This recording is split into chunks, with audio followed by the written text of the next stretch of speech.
हनुमान जी महाराज को आसन पर बिठा करके उन्हीं के चरणारविंदों में हम सब बैठे और भगवान से एक ही प्रार्थना करें, हे गोविंद, हे बजरंगबली,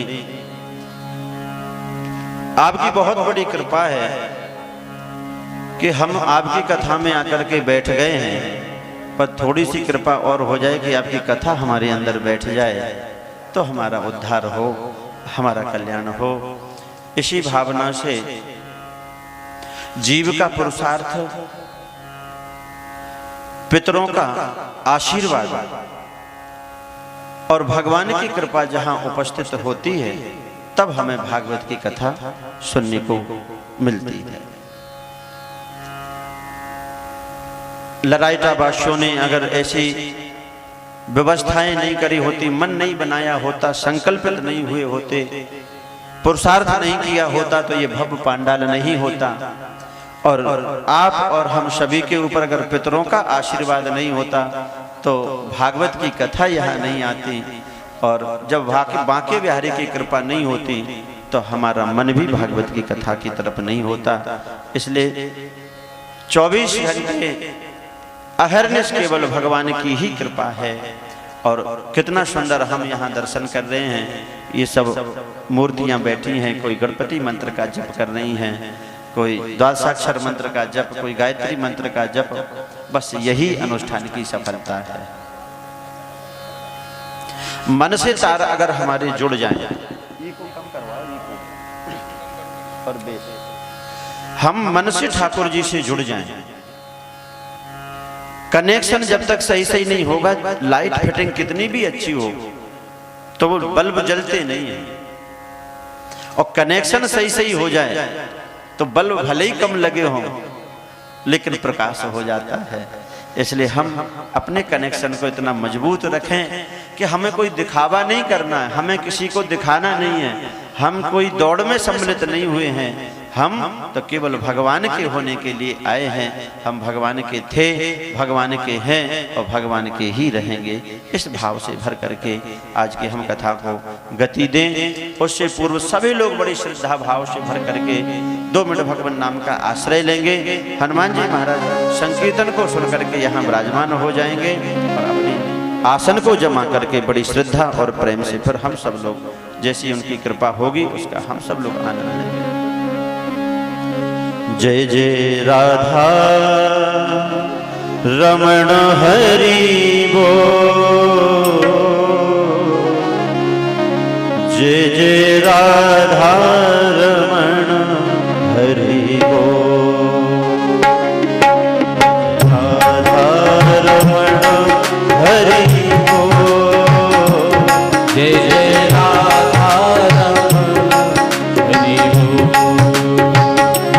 जय जय राधा रमण हरि बोल, जय जय राधा रमण सभी बोले।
बोल हरि हरि हरि बोल हरि बोल हरि बोल हरि हरि जय जय राधा हरि रमण हरि बोल प्यारो राधा रमण ताली बजाना हरि बोल हरि बोल जय जय राधा रमण हरि बोल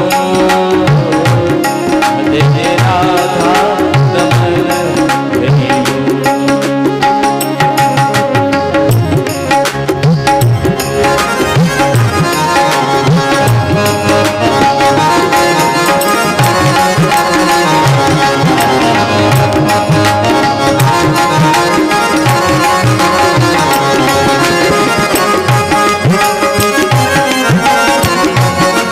श्री राधा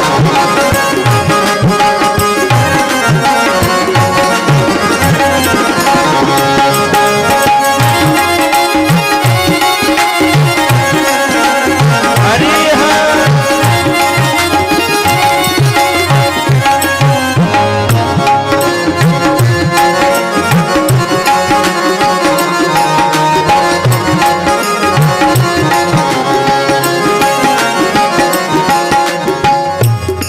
ब्रजरी है या की किल कन पे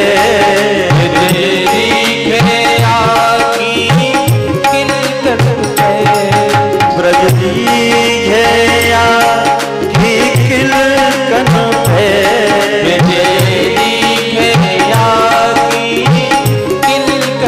पे घुंघरानी तिरछी अलकन पे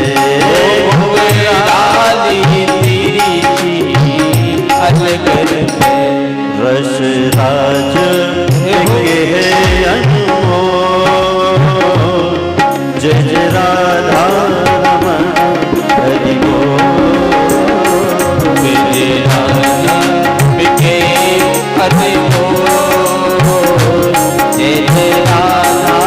रमण हरि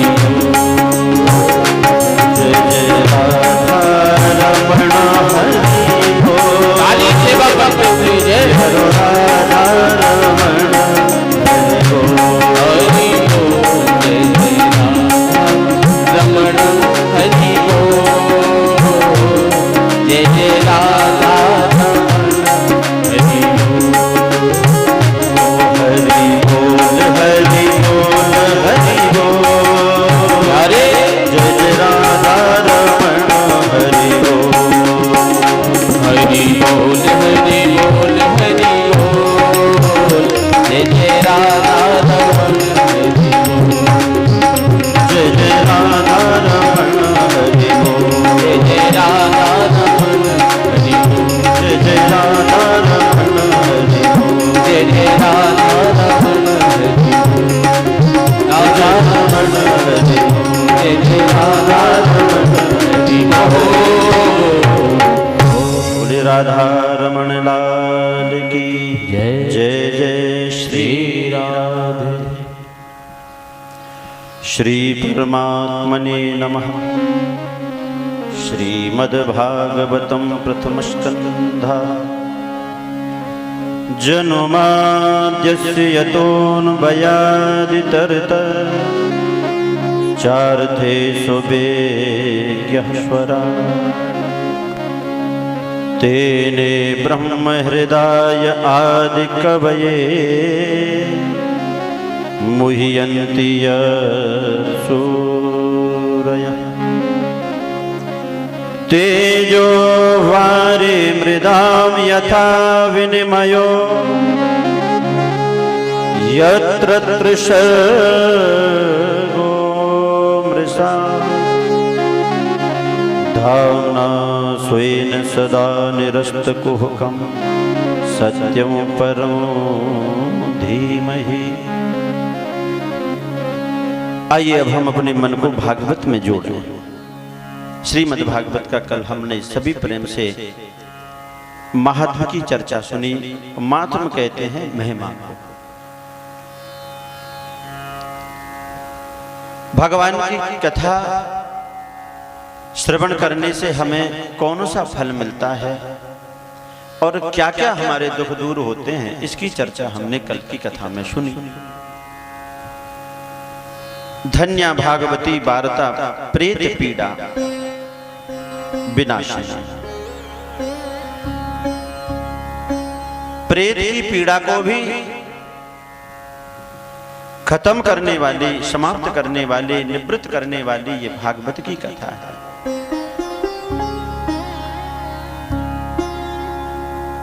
प्रथम स्कंद में 19 अध्याय हैं।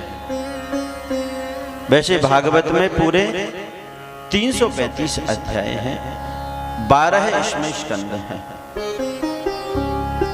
श्लोकों की संख्या है 18,000। समस्त उवाच मिलाकर के, कहीं सूत उवाच, कहीं सुक उवाच, कहीं शौनक उवाच, समस्त उवाचों को मिलाकर के 19,000 श्लोक भागवत की कथा में है।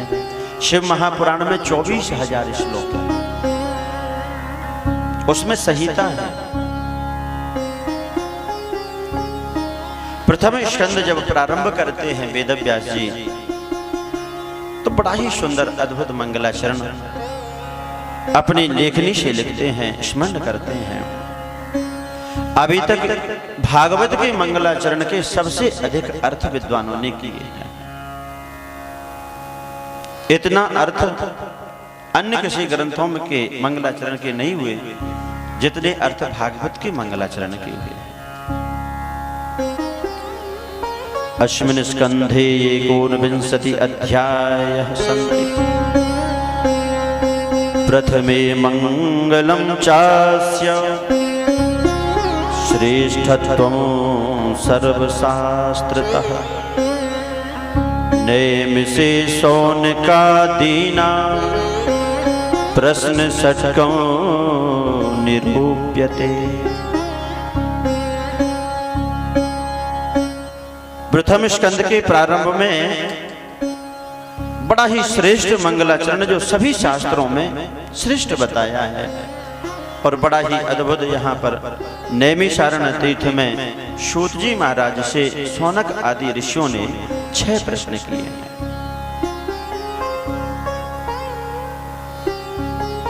पहले मंगलाचरण में लिख रहे हैं कि किम ध्येयम, किसका हम ध्यान करें। तो भैया ध्यान संसार का नहीं होता, ध्यान तो परमात्मा का ही होता है। जन्माद्यस्य यतोऽन्वयादितरतः।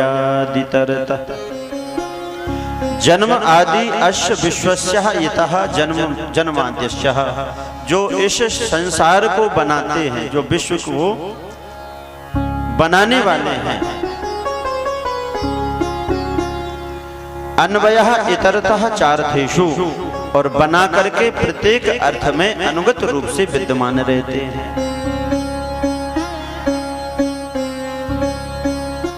यद भावे तद भावे व्यतिरेकः। देखो सद्रूप पदार्थों में वह भगवान अनुगत रूप से विराजमान है। जय हो।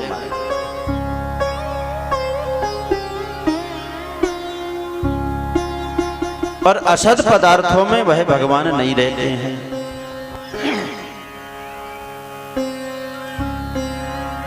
अन्वयः इतरतः चार्थेषु, सभी अर्थों में अनुगत रूप से वह परमात्मा बैठा हुआ है। अच्छा, असद पदार्थ कौन कौन से हुए? ये तो सद पदार्थों में भगवान है। जैसे हम सरल भाषा में कहते हैं, पहचान सके तो पहचान, कण कण में बसा है भगवान है। कहो कहाँ जहाँ प्रभु नाहि। ऐसी कोई सी भी जगह नहीं है, ऐसा कोई सा भी स्थान नहीं जहां भगवान ना हो।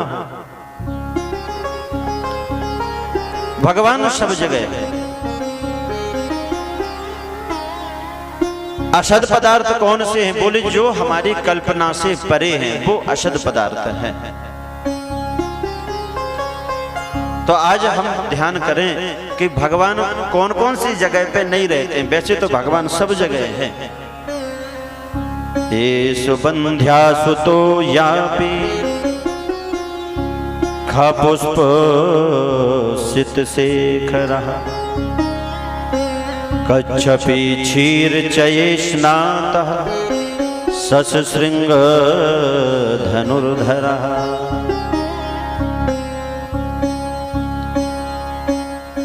तो जरा हम गौर से सुनेंगे इस मंगलाचरण के विषय में। भगवान बांझ के पुत्र में भगवान का निवास नहीं रहता। मनोहर जी, भगवान कहाँ नहीं रहते वो जगह बता रहे। बांझ के पुत्र में, बांझ की संतान में भगवान नहीं रहते। आकाश में खिलने वाले फूल के अंदर भी भगवान का निवास नहीं है।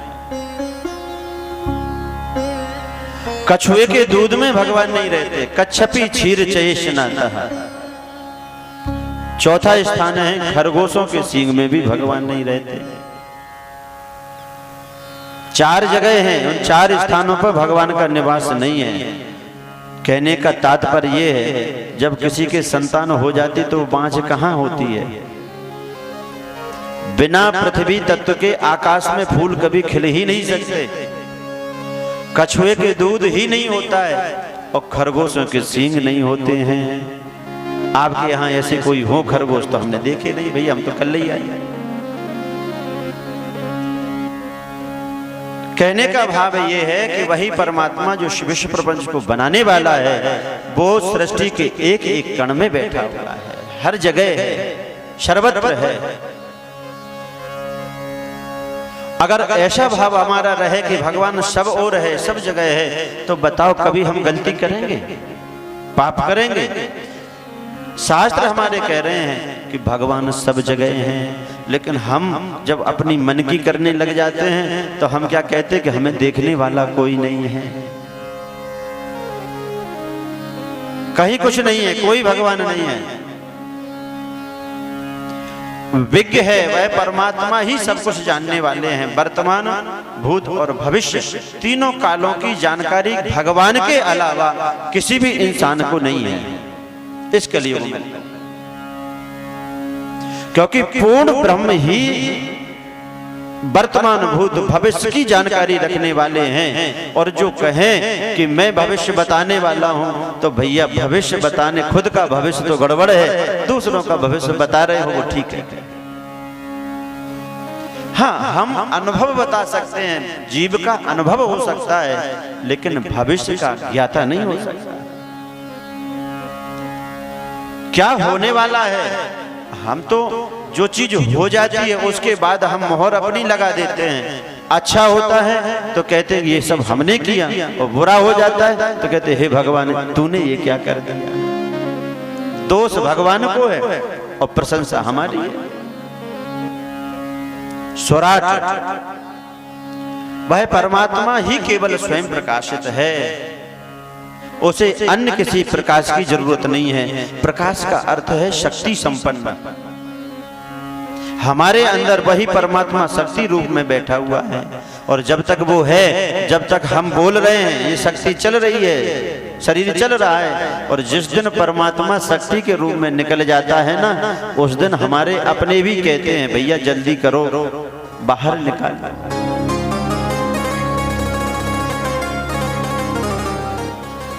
हमें प्रकाश की आवश्यकता है।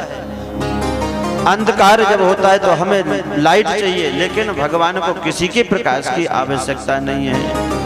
भगवान भागवत में खुद कहते हैं 33 स्कंद में, मद भयात बात बातो यम सूर्य तपति मद भयात परस्तेन्द्रो दहत्यग्निर मृत्युश्चरति मद भयात।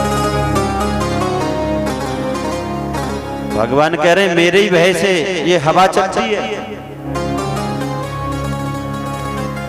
सूर्य नारायण समय से जो प्रकाश देते हैं, उदय होते हैं, ये भगवान के ही भय से है। मृत्यु भी जो मारने का कार्य करती है वो भगवान के भय से ही, अग्नि में जो दाहता है वो भगवान के भय से ही चल रही है।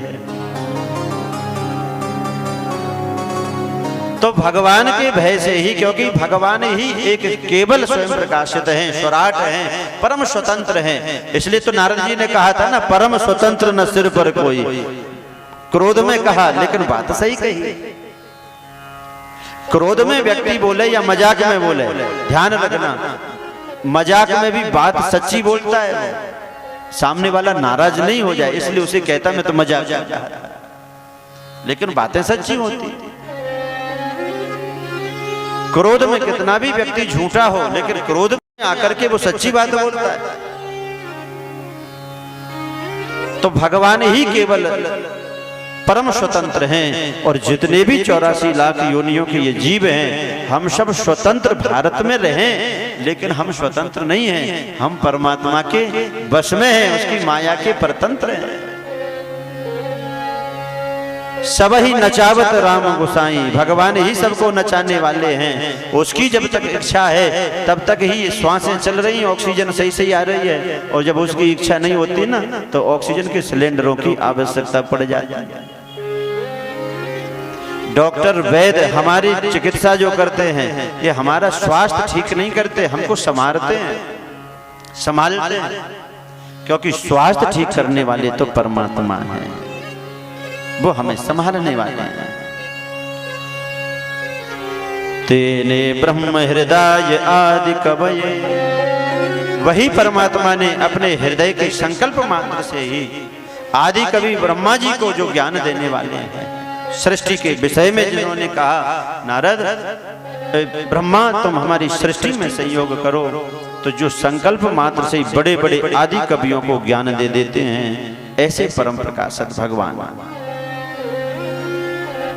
भगवान के द्वारा ही ये संसार बनाया हुआ है। इसलिए है तो ये झूठा, सत्य नहीं है, लेकिन मुह्यंती यत् सूरयः, बड़े बड़े शूरवीर भी, बड़े बड़े महात्मा निर्मलात्मा भी भगवान की सृष्टि पर मोहित हो जाते हैं। मुह्यंती ये है असत, लेकिन सत्य स्वरूप ने बनाई है इस दुनिया को, इसलिए सत्य जैसी लग रही है, लेकिन सत्य नहीं है। ईश्वर सत्यम जगत मिथ्या, ईश्वर सत्य है, लेकिन ये जगत मिथ्या है, झूठा है। ये तो केवल मुह्यंती हमारा मोह है कि ये हम इसको अच्छा मान रहे हैं, सत्य मान रहे हैं। कैसे मान रहे हैं? तेजो वारि मृदाम यथा विनिमयो यत्र त्रिसर्गो मृषा,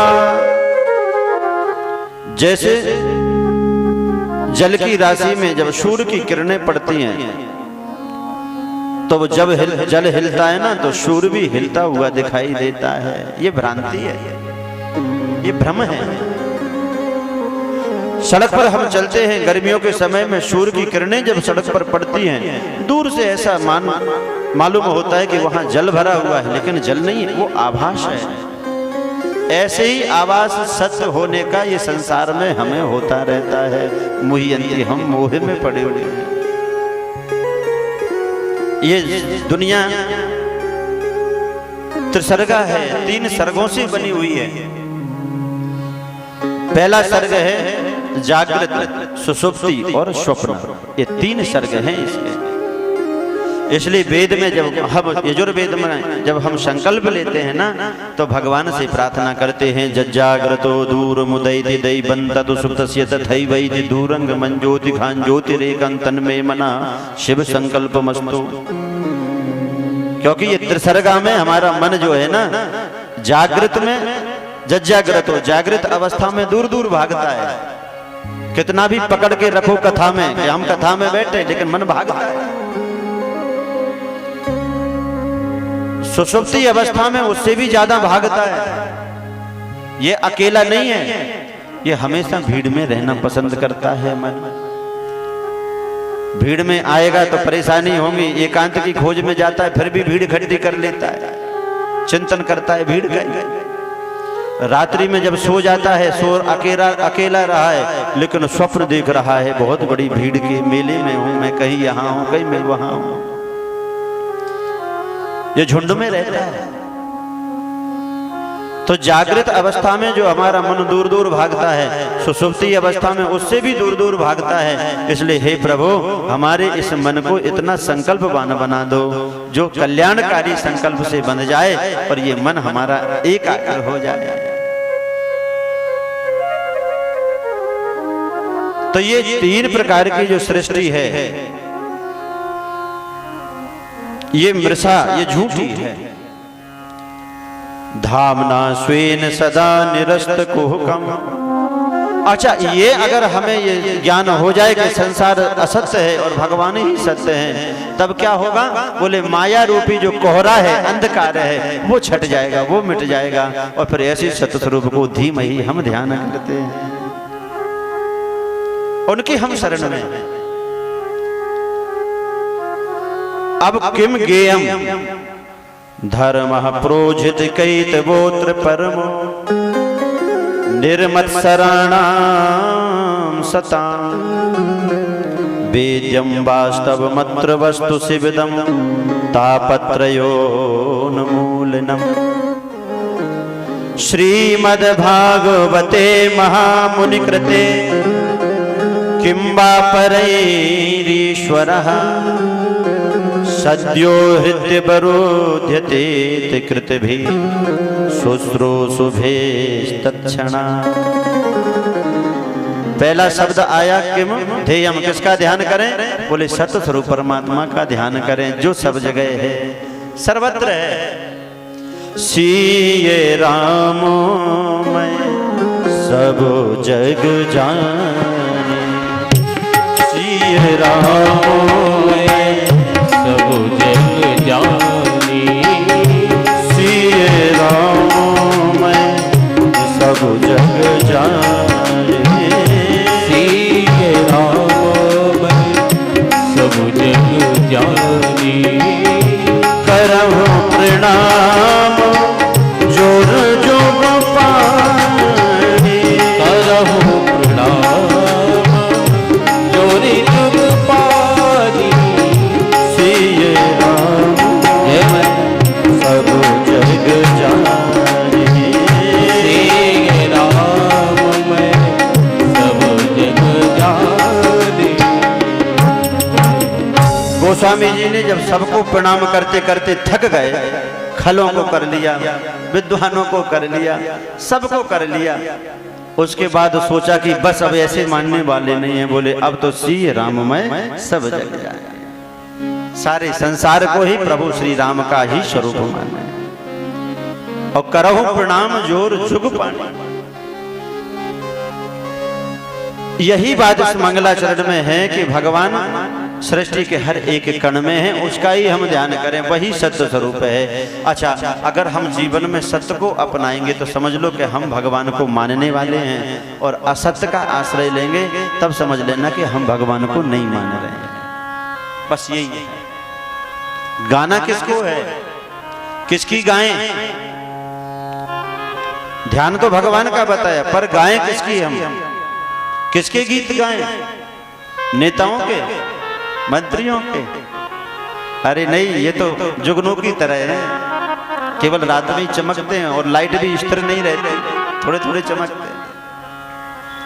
धर्म प्रोजित कैतवोत्र परमो।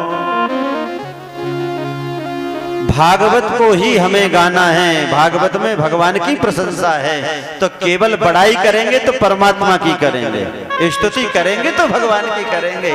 इसके अलावा इंसान की स्तुति करने से क्या अर्थ है? भैया, यहाँ की स्थिति तो ऐसी है कि आप 10 को मनाओ तो 20 रूठ जाते हैं, और अगर हमने भगवान को मना लिया ना, जैसे तुलसीदास जी ने मना लिया, तो फिर किसी को मनाने की जरूरत नहीं पड़ेगी, सब जय जयकार करने लग जाएंगे। एक को पकड़ कर प्रोजित धर्म है, प्रोजित धर्म कहते हैं, कपट रहित धर्म वही भागवत धर्म है। धर्म प्रोजित कैतव, कैतव कहते कपट को। तो संसार का प्रेम जो है वो कपट युक्त है, इसमें कपट है। कपट कहते हैं जो वास्तविकता को ढक दे, जैसे जल के ऊपर काई हो जाती है ना, तो वास्तविकता ढक जाती है। काई से ऐसा लगता है पता नहीं इसमें पानी है कि नहीं। तो संसार का प्रेम कपट युक्त है, अंदर कुछ है बाहर कुछ है। बाहर से राम राम कर रहे हैं, अंदर से सोच रहे हैं जब कभी मौका मिलेगा तब बताएंगे। ये संसार का प्रेम है, और परमात्मा का प्रेम तो पूर्ण आनंद से भरा हुआ है। इसमें मत्सरता नहीं है।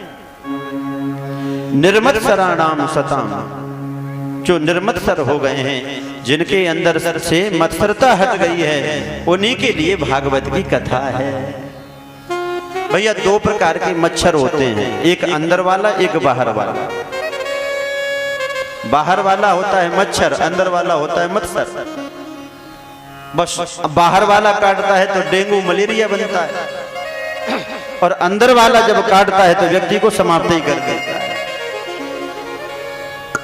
कितनी भी मजबूत लकड़ी क्यों ना हो, जब उस लकड़ी में दीमक लग जाए, घुन लग जाए, तो वो जल करके खाक हो जाती है, नष्ट हो जाती है। ठीक उसी प्रकार से हमारा मानव जीवन कितना भी दृढ़ क्यों ना हो, मजबूत क्यों ना हो, जिस समय जिस क्षण अंदर अगर द्वेष आ जाए, मत्सरता आ जाए, तो धीरे धीरे ये भी समाप्त हो जाता है, फिर टिक नहीं पाता, जीने नहीं देता है। पड़ोसी की दोनों ही फूट जाएं तो अपनी एक भी फुड़वाने के लिए तैयार हो जाता है। यही मत्सरता है, और ये स्वाभाविक हो ही जाती है। उन निर्मत्सर संतों के लिए वेद्यम जानने योग्य है, और कैसी है? शिवदम, कल्याणकारी है ये कथा। तीन प्रकार के ताप जो है, उन तीनों प्रकार के तापों का उन्मूलन करने वाली ये भागवत की कथा है, जो भगवान की प्रशंसा से भरी हुई है, भगवान की स्तुतियों से भरी हुई है। इसलिए हमें गुण गाना है, प्रशंसा करनी है तो केवल परमात्मा की करनी है। अब इसका मतलब ये नहीं कि पड़ोसी को गाली देने लगो, भगवान की जय जयकार करो, दो इसके लिए नहीं है। परमात्मा के द्वारा बनाया हुआ जब ये संसार है, तो जहां मैं देखूं वहां केवल भगवान ही नजर आए, ऐसा भाव जब भर जाएगा तो किसी से द्वेष नहीं होगा। कितना सुंदर यह भगवान का चरित्र है, भगवान की कथा है कि जब तीनों प्रकार के ताप नष्ट हो जाएंगे तो श्रीमद् भागवते महामुनि कृते किंबा परैरेश्वरः। महामुनि वेदव्यास जी ने जब भागवत रूपी औषधि हमारे जीवन में दे दी है, तो फिर किसी परई ईश्वर, दूसरे ईश्वर को जानने की इच्छा क्यों करें? क्यों हम किसी दूसरे को ध्याएं? क्यों हम किसी दूसरे को पकड़ें? जब हमारा आराध्य इतना दृढ़ है, इतना मजबूत है कि उसकी शरण हम पकड़ लेंगे तो हम कभी हटेंगे नहीं, डटे रहेंगे। तो हम अपनों को छोड़ करके क्यों दूसरों को पकड़ेंगे? एक को साध लें, एक ही साधे सब सधे, और सब साधे सब जाएं। इसलिए ध्यान रखें, हमारे सब सनातन धर्मियों के अगर कोई इष्ट हैं तो केवल एक हैं, जगत पिता परमात्मा। वही कृष्ण के रूप में रहते हैं, वही राम के रूप में रहते हैं, वही शिव के रूप में रहते हैं, वही दुर्गा के रूप में रहते हैं। अन्य किसी पाखंडियों के चक्कर में नहीं पड़ना है, क्योंकि हमारे सबके जगत पिता तो केवल एक है। हम जल्दी फायदा होने के चक्कर में अब ऐसे मायावियों के चक्कर में पड़ जाते हैं, जो कहते हैं कि तुम हमारे पास में आ जाओ तो तुम्हारा सब समय अच्छा कर देंगे हम। अब तुम्हारा हो या नहीं हो, पर उनका हो जाता है। इसलिए हमें अपने भगवानों को नहीं बदलना है। घर में हमें उसी की मूर्ति रखनी है, उसी का चित्रपट रखना है, जो हमारे आराध्य हैं, जो जगत के पिता हैं, वही हमारे घर में हमारे आदर्श हो सकते हैं। संसार के जो कामासक्त लोग हैं, जो दुराचारी हैं, उनकी फोटो घर में रहेगी तो हमारी संतानें गलत रास्ते पर जाएंगी। इसलिए हमारे आदर्श तो केवल प्रभु श्री राम हैं, हमारे आदर्श तो भगवान श्री कृष्ण हैं। अरे हम सब उन्हीं की तो संतानें हैं। अच्छा एक बात बताओ, अगर हमारे पूर्वज नहीं रहे होते तो क्या आज हम होते? तो हमारी परंपरा तो वहीं से चली आ रही है ना। और कितनी सुंदर बात है, जब भागवत कथा सुनने का मन घर में बनाते हैं तो उसी समय मन बनाया है, अभी कथा में नहीं आए हैं, तो तत्क्षण मन बनाने मात्र से ही भगवान हमारे हृदय में आकर के बंदी बन जाते हैं। सद्यो हृदय बरोधतेत कृतभि शुश्रूषुभेस्तत्क्षणा। हमने घर में ही बैठे बैठे मन बनाया अभी कि चलो कथा हो रही है, कथा सुनने के लिए हमें जाना है। तो मन बनाने मात्र से ही हमारे हृदय में भगवान बंदी बन गए। मनोहर जी, ध्यान करने से जिसका हम ध्यान कर रहे हैं तो उसका अनुभव भी होने लग जाता है। इसलिए ऋषियों ने ध्यान की परंपरा बताई है। जिसका भी आप मन में ध्यान करोगे तो उसके गुण, उसका आचरण तत्क्षण ही आपके अंदर आ जाएगा। आपको प्रैक्टिकल बताएं। आप यहां बैठे हैं तो ध्यान की स्थिति क्या रहती है? एकांत में बैठ जाएं, आसन को जमा करके और दोनों नेत्र बंद कर लें। तो कैसे करते हैं? बोले आप नींबू का ध्यान करो। नींबू कैसा है? नींबू हमारे पास में नहीं है, केवल ध्यान करने मात्र से मन खट्टा हुआ कि नहीं हुआ बताओ? नींबू पास में नहीं है आसपास, लेकिन नींबू का ध्यान मन में, नींबू का आना और तत्क्षण ही उसका स्वाद आने लगा कि नहीं आने लगा? अच्छा, मन खट्टा हो गया, छोड़ो। अब हम रसगुल्ले को ध्यान करते हैं, बढ़िया सा चाशनी में डूबा हुआ है, कितना प्यारा है, बड़ा मीठा है, उसका स्वाद आया कि नहीं आया? इसको छोड़ो। अब हम फलों की तरफ चले। कितने सुंदर अंगूर हैं, अभी अभी आए हैं, मौसम चल रहा है, तो भाव में परिवर्तन आया कि नहीं आया? इनको छोड़े। अब हम ऐसी जगह फंस गए जहाँ चारों तरफ गंदगी ही गंदगी पड़ी है, दुर्गंधी आ रही है, लोग सड़ रहे हैं, लोग मर रहे हैं, कीड़े पड़ रहे हैं, मन खराब हुआ कि नहीं हुआ? बस यही ध्यान है। जैसा ध्यान करोगे वैसा ही आपका तत्क्षण ही चित्त हो जाता है। इसलिए हमारे ऋषियों ने ये ध्यान की व्यवस्था बताई है कि भैया अपने मन से भी कभी बुरा मत सोचो, क्योंकि बुरा सोचने मात्र से ही तत्क्षण ही आपका हृदय बुराइयों से भर जाता है। बस यही एक है कि इसलिए हम सोचें भी तो अच्छा सोचें, विचार भी करें तो अच्छे करें। विषयों का चिंतन करना जितना बुरा है ना, विषयों की प्राप्ति उतनी बुरी नहीं है।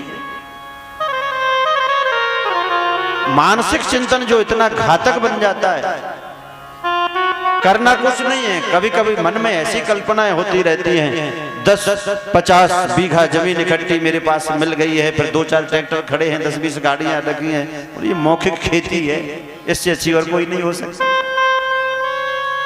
ऐसा माहौल पाने के लिए तो परिश्रम करना होगा।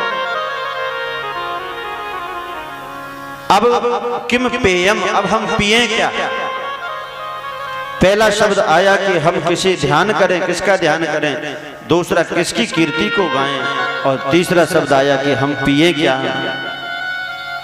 तो पीने के लिए निगम कल्पतरोर गलितम फलम सुख मुखाद मृतद्रव संयुतम पिबत भागवतम रसमालयम मुहुरहो रसिका भुवि भावुका। पीने के लिए क्या है? निगम कहते हैं वेद को। वेदों का जो परिपक्व पका हुआ फल है भागवत की कथा, जो रस से परिपूर्ण है। इसलिए भगवान की जो कथा है भागवत की, भागवत रूपी फल को हमें पान करना है, पीना है। कोई पियो रे प्याला राम रस का, कोई पियो रे प्याला राम रस का, कोई पियो रे प्याला राम रस का, कोई पियो रे प्याला राम रस का। ओ राम रस का, कृष्ण रस का,